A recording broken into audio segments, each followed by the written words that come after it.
জীবনে যত কিছুই করুন না কেন, টাকা, স্বপ্ন, সম্পর্ক সব কিছুই অর্থহীন হয়ে যাবে যদি আপনার শরীর ঠিক না থাকে। স্বাস্থ্যের অবহেলা মানেই নিজের ভবিষ্যৎকে ধ্বংসের পথে ঠেলে দেওয়া।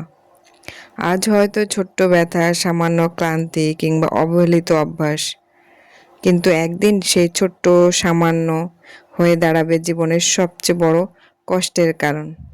মনে রাখবেন, ডাক্তার, ওষুধ, পরিবার কেউই আপনাকে পুরোপুরি মুক্তি দিতে পারবে না যদি আপনি নিজেই নিজের শরীরের যত্ন নিতে না জানেন।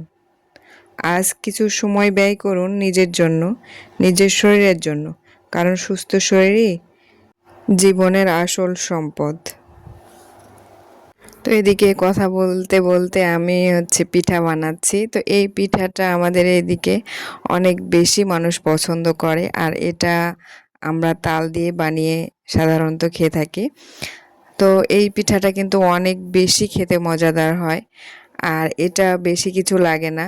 সামান্য তাল আর সামান্য চাউলের আটা আর সামান্য পরিমাণ চিনি দিলেই হবে। যদি আপনারা কাঁচা তাল দিয়ে বানাতে চান তাহলে চিনি দিতে হবে, আর যদি তালটা একটু গরম করে নিয়ে অনেকক্ষণ জাল করে নিয়ে এই পিঠাটা বানাতে চান তাহলে সেখানে কিন্তু কোনো প্রকারের চিনি লাগবে না, কারণ তালটা অনেক বেশি মিষ্টি হয়ে যায়।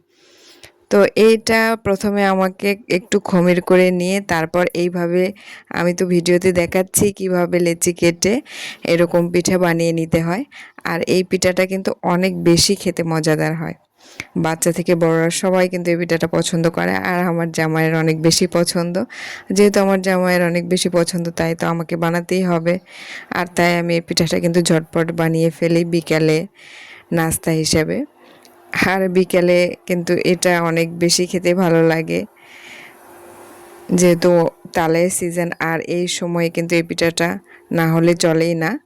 আর তালের সময় এই পিঠাটা বানাতে কিন্তু খুবই সহজভাবে বানিয়ে নিতে পারবেন। অন্য অন্য সময় এটা বানাতে গেলে অনেক ঝামেলা করতে হয়, আর তালের সময় কিন্তু এটা ঝামেলা করতে হয় না, শুধু তাল দিলে এই পিঠাটা অনেক বেশি মজাদার হয় খেতে।